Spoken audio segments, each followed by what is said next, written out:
All right, good afternoon. We are back with another one to share some insight into the Black business world. And today we decided we were going to tackle a little bit of a current event and talk about words matter and how Beyonce and Lizzo had to face the music a bit recently. So, hey, Lisa K, how are you today? Hey, Sandy B, I'm fine. How are you? I'm doing great. So, this is going to be an interesting conversation because I do see some different perspectives here. As someone who is connected to the disability community in a sense, and I do understand that people have some very sensitive moments about things that are referencing their conditions, but I also can appreciate that we are in a time where you really have to watch the words because people are snatching edges right now. Like there's nobody is safe from the recourse right now based on the choice of words. So, I just want people to kind of take this conversation from, the two-sided piece. Words do matter, but are we being too sensitive? Is that where we are right now? Or is some of these issues, really kicking in? Now, when I say they come after Beyonce, now I know that no one is sacred at this point. Everybody is open for the snatching of edges. But first, before we begin, I want to make sure that everybody clicks the subscribe button if you're watching us on YouTube. And if you're not watching us on YouTube, we definitely appreciate if you click the like button, let us know where you're watching from, make a comment about this topic because we're talking about words matter and how Beyonce and Lizzo are facing the music in their inclusion of a term that is being marked by the disability community as an ableist term, as something that is offensive to those, particularly in the disability community with, a specific condition, of course. But, you know, people are starting to hold entertainers to their words. And that's a tricky, slippery slope type thing that I'm concerned that we may be going somewhere that we're going to have some difficulty. What do you think, Lisa? I say free speech ain't free no more. That's one thing I say.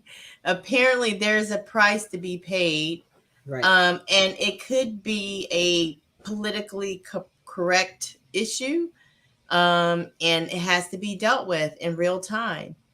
Um, the term that they're talking about, while out of respect, I won't use it. I will tell you that I have used this term before. Um, I have used a term that rhymes with elastic before to refer to kind of like a emotional position, or almost like a going off or breakdown position, if you will. I've used the Right. term, and I never knew the term was affiliated with anything medical. Okay. I mean, how do I know that I wasn't using the term first and then it was then deemed some medical term? I don't know. I really don't. I probably tend to think not in that order, but I'm just saying it was two mutual coincidences that I wasn't aware of the medical term. And I would venture to say that probably Beyonce and her team was not aware, possibly. And I would venture to say that Lizzo and her team might not have been aware that it was something offensive, because you have to look at it, Sandy, who's going to put something out there that's going to hurt their marketing and branding and ultimately hurt the amount of money that they can receive? Well, I'll give it to you on the Lizzo end.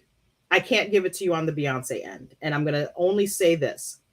Lizzo just went through the experience in June.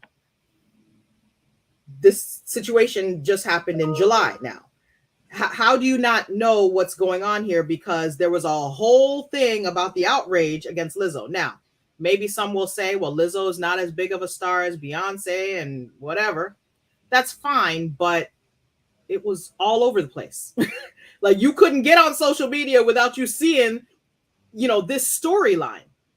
And so while I can give Lizzo some credit for, making the error and, being responsive to, Mm-hmm. the community, Mm-hmm. in particular, since Lizzo is very responsive to communities that are desiring of some respect and appreciation for differences, that's very understandable. With the Mm-hmm. Beyonce camp, and we can't just blame Beyonce, for example. You know what I mean? So it's not really the artist's fault at all times. We're dealing with an entity of sorts. Beyonce is a business, just like Lizzo is a Oh yeah. business. Yeah. So the issue is somebody dropped the ball, because you can't tell me that you didn't hear any words and whispers about the Lizzo story at all. If you're in the music industry, it would be a different thing if Lizzo was in the education industry and we're talking about the music industry. Right. We're talking about Right. two people who are well known in the industry. music industry. Yeah. One is a much bigger star than the other, but one is Mhm. also, like, Lizzo is also always in the blogs and on social media for doing some extra behaviors, to say the least. So you can't tell me that you didn't catch wind of this particular issue. And I think it helps to kind of dissect a little bit. So I think we should kind of look at this. Let's take a look at this Billboard article, which talks a little bit about some of the details of this situation. And of course, I'm going to say this, as an advocate from the autism community, I'm not going to utilize the term. So we're going to kind of skip over some words as I go through, just because I'm not trying to offend nobody. I don't need anybody coming at me, snatching my edges. My edges are nice and still full. I'm good. Just leave me be. I'm going to try my best to not use the term as I go through this article, but I want people to be clear that the goal here is having open dialogue. And I think the only thing that I don't like about this situation is the fact that, as I said, Lizzo and Beyonce are business entities. And there's a lot that goes into an album coming out. There's a lot going into the imagery and the messaging and the lyrics and all of that. Mm-hmm. So, I don't like this cancel culture thing. I would rather there be more education and just saying, hey, you know what? Have the conversation. There's no need to snatch the edges. Let people's edges live. We all still trying to keep them. That's right. Let people's edges live.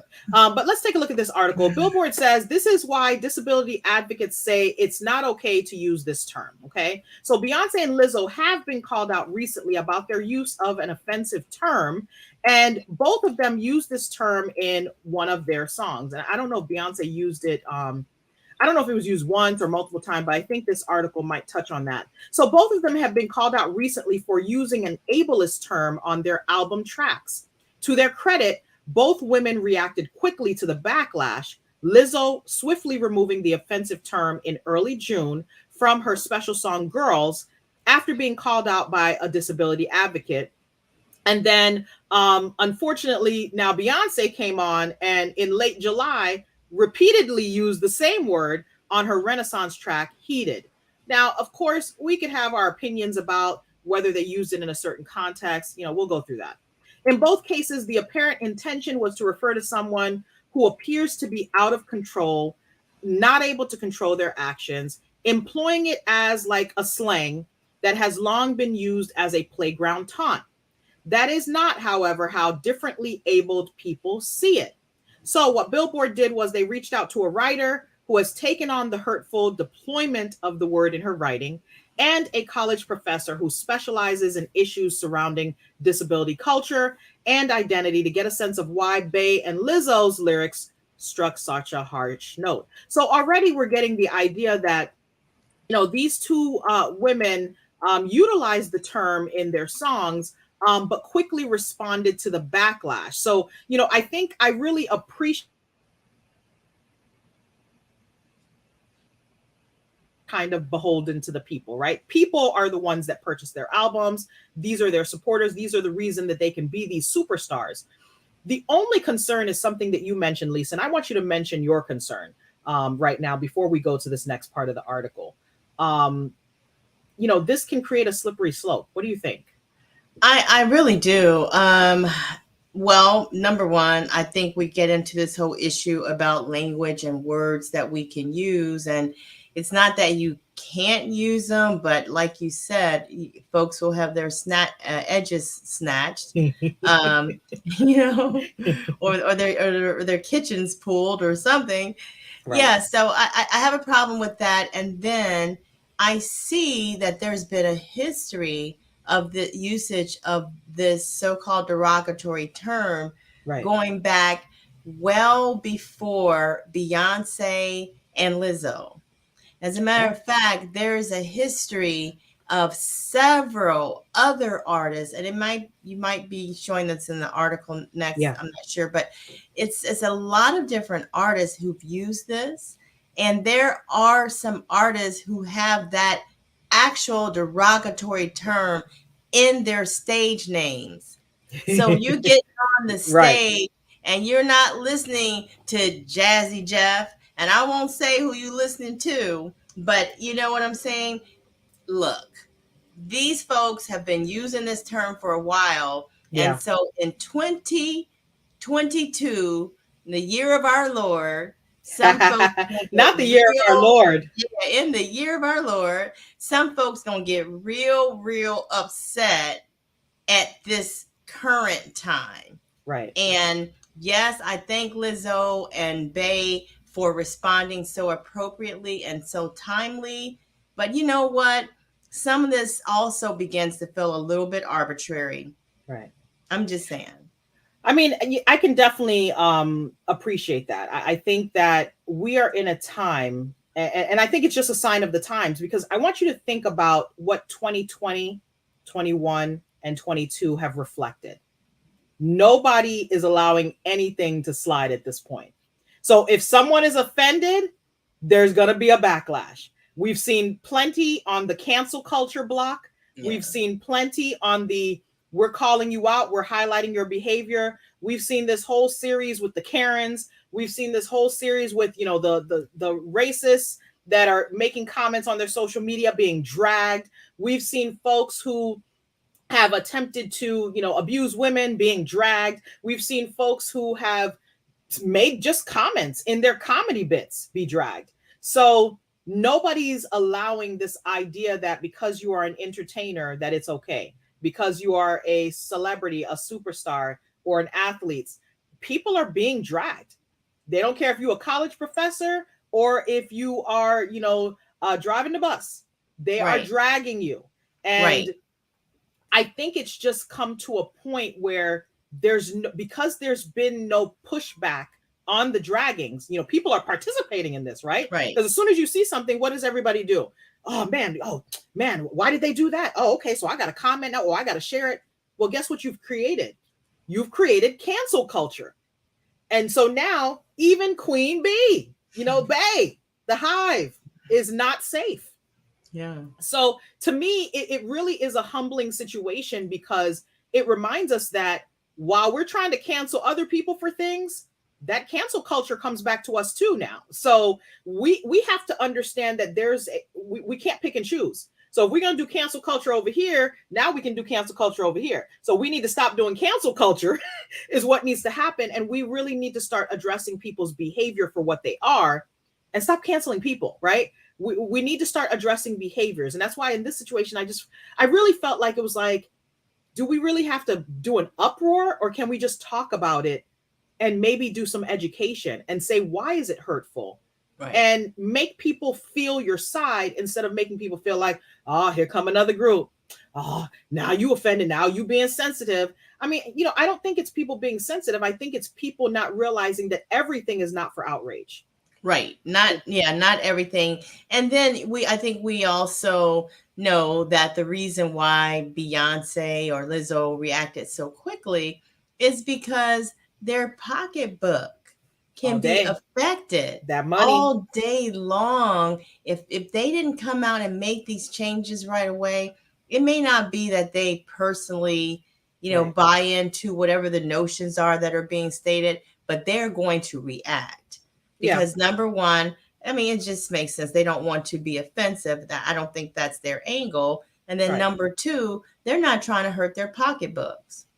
I mean, it's no different than Sesame Place coming out with their little fake apology. You know what I'm saying? It's like people are going to do what they need to do in order to address an issue because they don't want anything further to come from it. Doesn't mean that they've changed their position. And that's why I don't like this outrage thing, because it's like, if you educate a person instead and help them understand, I think you might get better result of people actually changing behavior, because it doesn't stop the person from using the term anymore. It just stops them from using it in this, you know, specific context. So it is what it is. Right. Now, do you think some of these artists that have that term in their name are going to change their names. Nope. Nope. And I don't think there's going to be any backlash against them either. I mean, I think it would take something for there to be really a big push against that. And I find it ironic, too, that these are two female artists, because the other artists that have used this term are artists. I'm always curious to see, the reaction of a male artist versus the reaction of a female artist. Like for these two, they immediately took it out. But when I look at the names of the other artists, I'm like, I wonder if they would. Can we show that part just let's go down without that list. mentioning it? But yeah, let's go down that list. So in the article, so I'll make reference to this whole thing first, that the term that was used is basically used to describe a medical condition, so that when people use the term, it's always in relation to these medical conditions. And even if the intention is not to be offensive, that's what it may be received as by those in the disability community. So though the word's origin is in reference to a medical condition, the way it's been used in casual conversations over time is as a derogatory term aimed at describing someone not in control of their body or emotions. And again, we're talking about a medical situation that unfortunately, people who have this condition can't control. So in looking at the list of artists who have included this information, as early as 2021, there was an artist that used this information. It says G. Perico and Remble. They released a song in 2021, which is the exact word that is offensive. Lil Baby included a track with the same name on his 2018 release. Lil Durk, also in 2018. Lecrae, also on a 2012 song. That was a while back. Church Clothes mixtape. That was like a gospel album, if I'm not mistaken. Also, 2019, Kid Cudi had a song with the name. In 2008, and this was a song produced by the Neptunes, interestingly enough. Also, there was a song that included Method Man. It had, that word.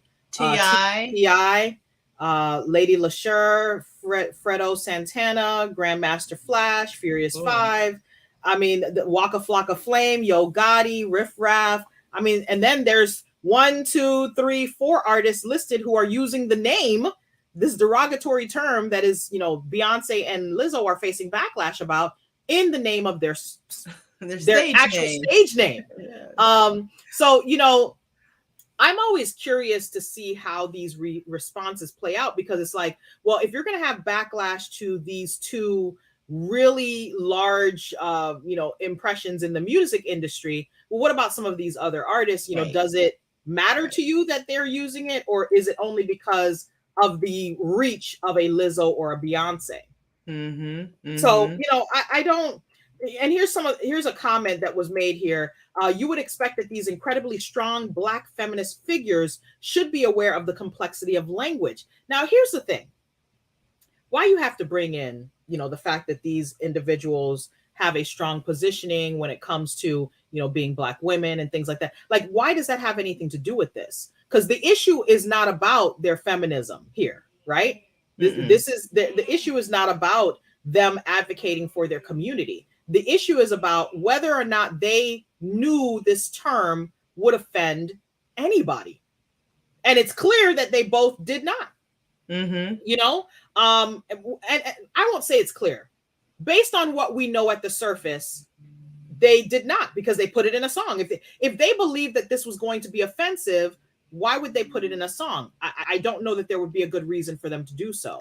But someone, even the author even says right here, but even women as smart, savvy, sophisticated, and empowered as them can still use slang that way, that they are importing into their music with a history that they could not be aware of. Yeah, so, I like that. The thing is, all you have to do, look, like you said, is that they have teams. Beyonce would not necessarily be responsible all in and of herself, and neither would Lizzo, but right. They have teams, and I'm sure that they check for various things before they actually do a release. Right. And I'm sure they check that if they use anyone else's music, that they're checking that they have the right permissions and the authority and everything they need before they release anything. So And it would how stand to reason that they would do that with regard to slang words, just to make sure that it's politically okay. You know what I right. mean? I mean, now, yes, but I've heard this term used many times, never knew that it had any connection with a medical condition. Right. And as I said, I'm an advocate in the disability community. However, I'm dealing with one particular type of disability. And so language is not always known even to the folks within a community. Because it wouldn't surprise me if Beyonce or even Lizzo has somebody within their team that has a disability or has a family member with a disability, um, and doesn't have an awareness. Because even when you think of communities where there are terms that are used that are offensive, don't these communities sometimes use those very terms with each other?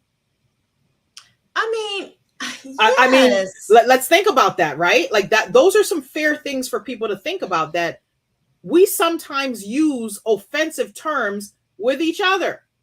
Give you an example. Women will tend to use the B word with each other, but they will not tolerate somebody else calling them the B word. So I it's mean, just, we've used words like retarded, like a person's acting retarded. And we had no idea when we were growing up as kids that using those words were so offensive right. and harmful. I don't even know where I got it from necessarily, but I probably heard another kid use it, and then Yeah. I probably used it on somebody else. So I do think that we have to come into knowledge and become more knowledgeable, and in doing so we become less ignorant. I But mean, we do. however, there are learning curves. Like, people have to learn first, and so that's why I think they get a pass on this, and I think they reacted appropriately.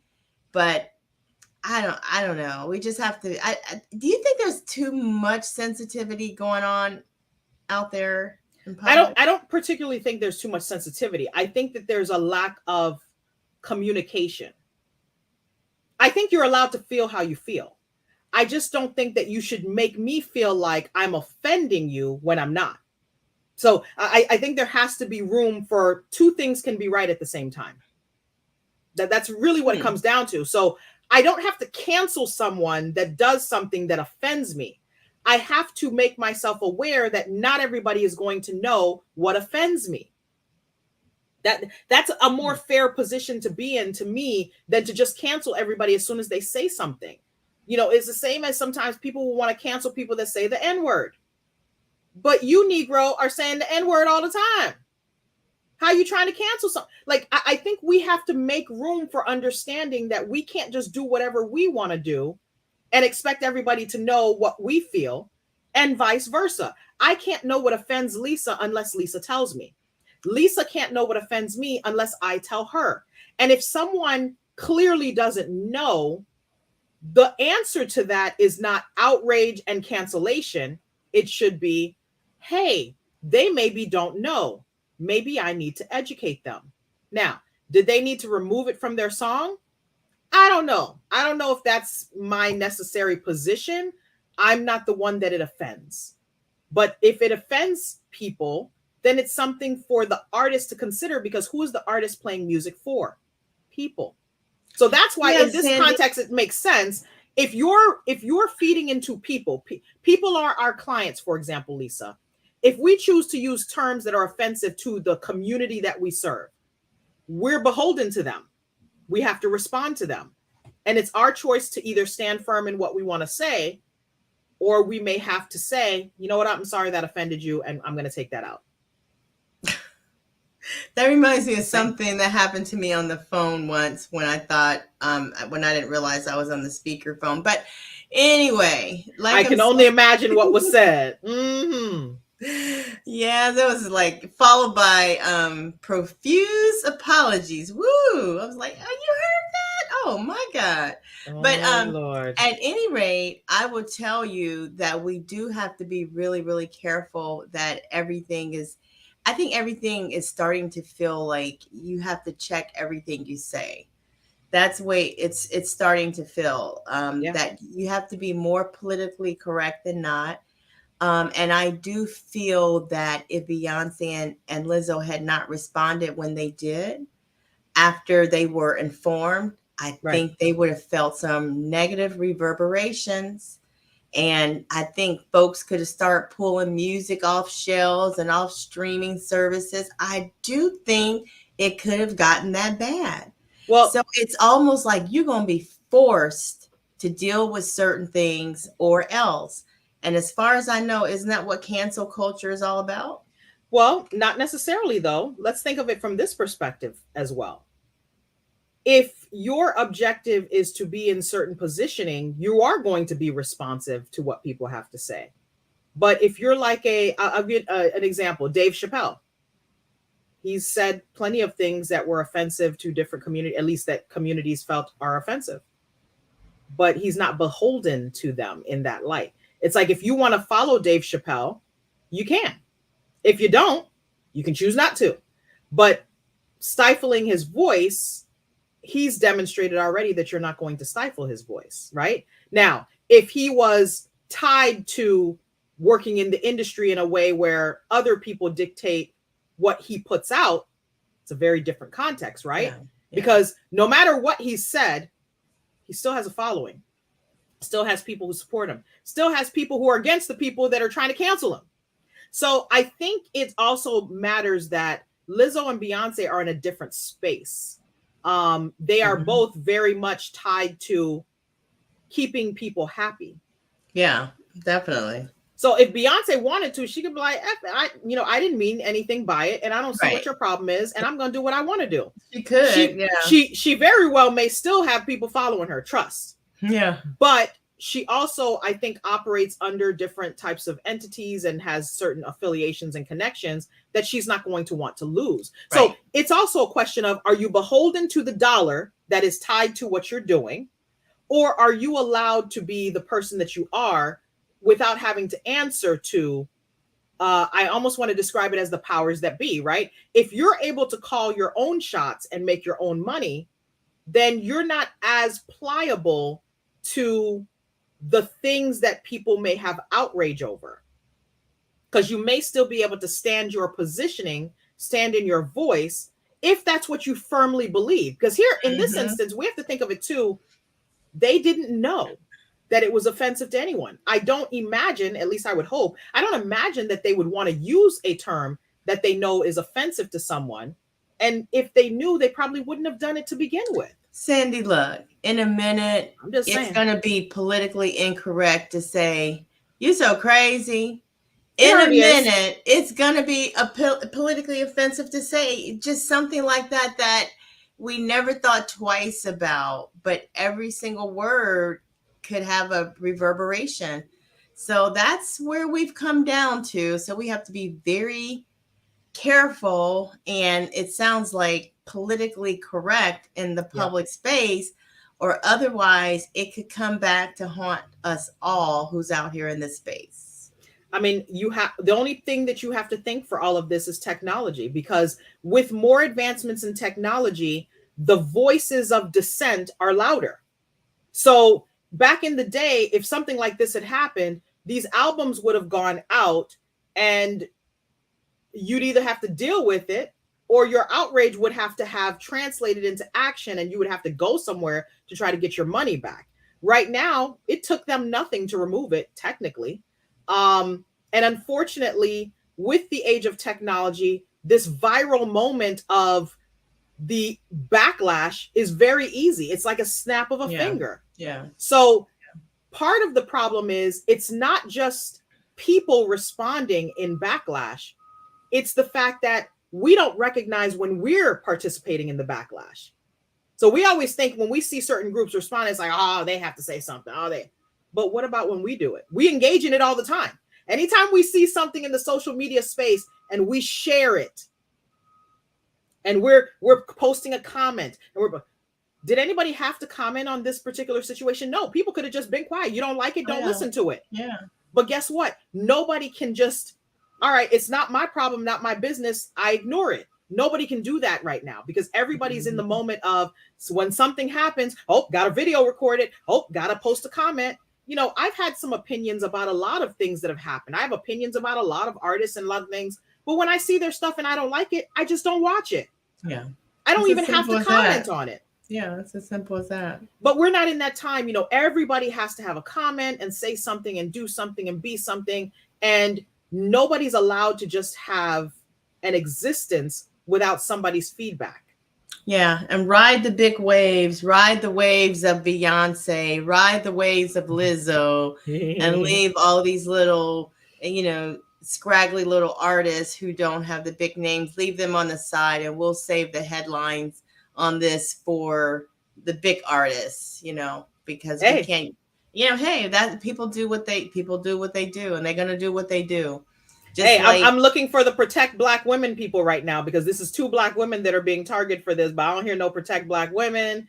I don't hear no special movement to say, okay, they didn't mean it. Like, what's the problem? But I mean, both artists were okay with it, so I guess that doesn't even become an issue either.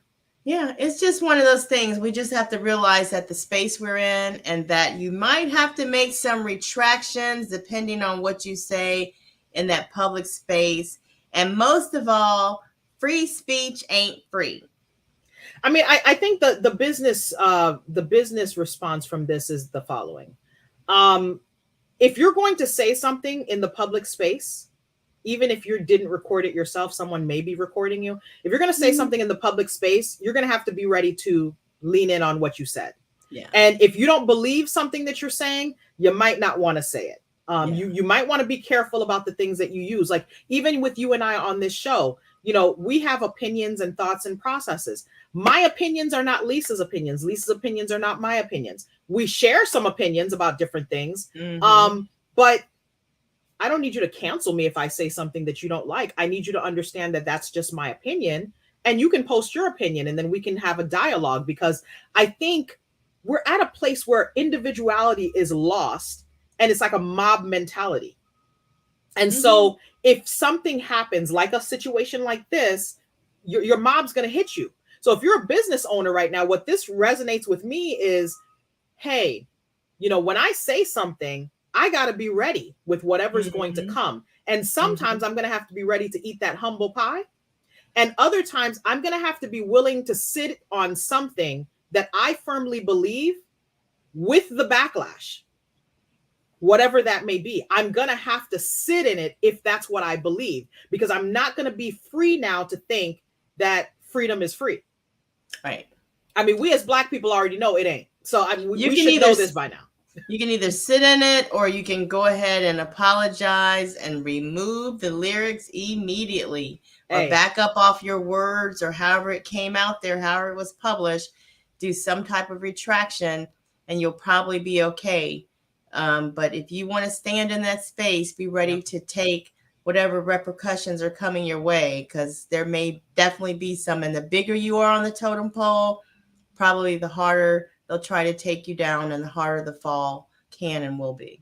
I mean, just do what the twerking senator does. Just say, sis, that's not it. And you can do whatever you want to do. That's a good one. That's a good one. Because her response was, sis, that's not it. She's like, she didn't care what people had to say. She was like, oh, so you all are going to attack me for twerking, but you're not going to applaud me for all these things I'm doing. I'm like, ma'am, stop twerking. Like, cut it out. There's no rationale for your twerk. But if you want to stand in it, I appreciate that. Don't make excuses. Don't give me the other stuff. Sit in it. That's true. Sit in it and twerk it. Lisa said, freedom ain't free. Seems like it. So guys, this was a great one. I always appreciate when we can kind of go back and forth on some issues, because Lisa and I, have different ideas about this topic, but we do agree on something, which is, we just have to understand we're in a different time. We're unfortunately in a different time, and what we think to be the free world is really just mob mentality on cancel culture. And I mean, everything is right here at my fingertips. Yes. So people are ready. Shout out. Oh, I'm sorry. Let me. I have the thought in my head. I thought we were transitioning. I just want to make sure I give a shout out before we go off the air after you're finished. Absolutely. No, go ahead. No, I just want to give a shout out because I'm thinking about our sister, Brittany Griner, who received a jail sentence of 9 years in prison in Russia, Yeah. for essentially having some type of marijuana type paraphernalia. And I'm heartbroken, but let us keep in prayer and doing whatever we might be able to do to support her. She's a powerful, athletic entrepreneur. Um, and there's just no reason that she shouldn't have received some type of leniency and mercy under these circumstances. But it's pretty obvious to me that the political situation has affected her life. That's going on between the U.S., Russia, you name it. I don't want to get too deep into the politics of it, but it definitely has had an effect. It seems like it on this young lady. I don't know. Maybe they would have given her 20 years if no one was watching. But it's just an awful situation, and she doesn't deserve it. Yeah, and it's definitely something that there needs to be a little bit more light on because, we have a lot of women from the United States that go and play overseas because of the increased opportunity for them to play and make money overseas. The catch 22 of it all is you are overseas. This is not the United States. The laws that you are accustomed to enjoying to some degree here in the United States, when you leave this country, no, like you really have to be on a level of alert. And I think, unfortunately, when we travel, we have such an American domination mindset. And this is not about Brittany Griner. I'm just saying when we travel, we kind of travel with the mindset of wherever we're coming from. Yeah. Not recognizing that some of these other countries have some of the worst systems when it comes to dealing with the law. And what you may have as opportunities here, like if something like this happened to her here, there could have been some opportunities with her legal representation, but you in a whole nother country. Yeah. And the thing is that the United States is easing up on some of the regulations and laws against marijuana, especially medical marijuana. And my understanding is that she had her proper, authorizations for the use of it in the United States. Right. But like you just said, it doesn't translate when you leave the jurisdiction of the United States and you go somewhere else. You then have to know the laws of the place that you're entering. And so I just feel for her. It was an obvious mistake, something she just threw in her luggage because she's used to throwing in her luggage is her medical situation. So it's just something that just happened. But we should keep her in our prayers. It doesn't translate here in the United States either. There's a story right now of the basketball player Iman Shumpert, who's married to Tiana Taylor. He was caught with some marijuana in Texas, I believe, and he was arrested. Now he's traveling to a state that has more freedom, Los Angeles, California. Can you imagine just crossing state lines here in the United States? We don't even have an even playing field when it comes to this. So you could literally be traveling somewhere, coming from somewhere where there are no issues with marijuana, to go to somewhere that has prime. You're like, we're not going to let you get away with marijuana. Like, we're looking at it as a big thing. So it's, this whole thing is just a tragedy on all fronts. And, I'm hoping that maybe there's something more that may be able to go on. I don't know what their appellate process, if any. I don't know if there's other things that the United States may attempt. I would hope. I just don't know. And I hope that she's okay. I hope that she's able to get some support while she's there. And maybe by some chance, there's something that can be done to get her out of their way before this 9 years. I hope. Maybe they're still working on it. I think the State Department, they're still working on some things for her. But it's just the idea that that's what the current status of affairs is right now. Yeah. So we'll keep her in our prayers. You guys remember, this is National Black Business Month. Support Black businesses. Be very conscientious. Be very intentional about it. And let's just continue to raise up greater standards for each other. Yeah, and I forgot to put our ticker on earlier and during our last broadcast, but just want to make sure that you guys follow us on Instagram. We're doing some features for Black businesses throughout this month. in honor Yes. of National Black Business Month. Also, you can check out our YouTube shorts where you will also see some features of some different Black businesses. So please be sure to subscribe to our YouTube channel, LearnBiz, the podcast. You can also support us. We have a Cash App. Some folks have been really gracious of supporting us and providing us with some much needed love and appreciation. And you also can purchase some merch at learnbizthepodcast.myspreadshop.com if you're interested in our Entrepreneur Mindset series or just some signature LearnBiz gear. But definitely, check us out, support us, and be sure to look out for some other features. Also, one of the guests that we interviewed a little while back, I believe it was UTT Entertainment, Under the Tree Entertainment. They have an event happening this weekend. So if you are interested in providing any support to that event, they definitely always have opportunity for sponsors. So if you have any way, shape, or form that you would like to support them, we'll make sure to include that in the description, and you'll see a post about it on our Instagram and Facebook today. But thank you guys so much for supporting us and continuing to catch these replays. Post some comments if you have anything to share about the topics that we discussed today. And we're just grateful. We're really grateful for the opportunity to be able to use our voices. And let me just tell you, Sandy, and I always forget this, but Sandy is a probate and estate planning attorney. And if you need her services, she is the founder and owner of the Spectrum Law Firm Miami. And she'll correct me for any of my little nuances there. But I just want to make sure that we say something positive about ourselves, because we always forget to do that.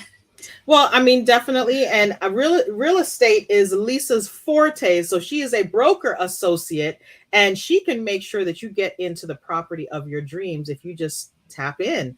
And also know that, Lisa has been in the community doing a lot of great work. So if you need resources and connections, I mean, you have a realtor that can really tap you into some great deals and options throughout Miami-Dade, Broward, and can I say Palm Beach County? Hey, why not? I'm all things Florida as far as real estate is concerned. Absolutely. If I can't help you, I can definitely connect you with someone who can in your locale. All right, guys. So we brought you another great one. Today was a double header. We look forward to sharing with you some more great topics as we come through. I think we have the filmmaker coming soon. I think we also there was somebody that signed up recently that's going to be on next Friday. I forgot the name. Yeah, we have a guest next Tuesday, Leonie Timothy. She's going to come on and talk about her nonprofit, and she has a very unique nonprofit. I'm not going to give any of the details away right now, but stay tuned next Tuesday for Leonie Timothy, and we'll have to update for next Friday, I think. We'll have to bring another update. Oh, yeah. All right, guys. So happy National Black Business Month. Please continue to buy Black and support your Black-owned businesses in your local community. And definitely do some highlights on your page. If you go to a Black-owned business, share some information with your friends and family so that they can also support. And as always, support us here at LearnBiz, the podcast. Yes. Have a good weekend, guys. Thank you, guys.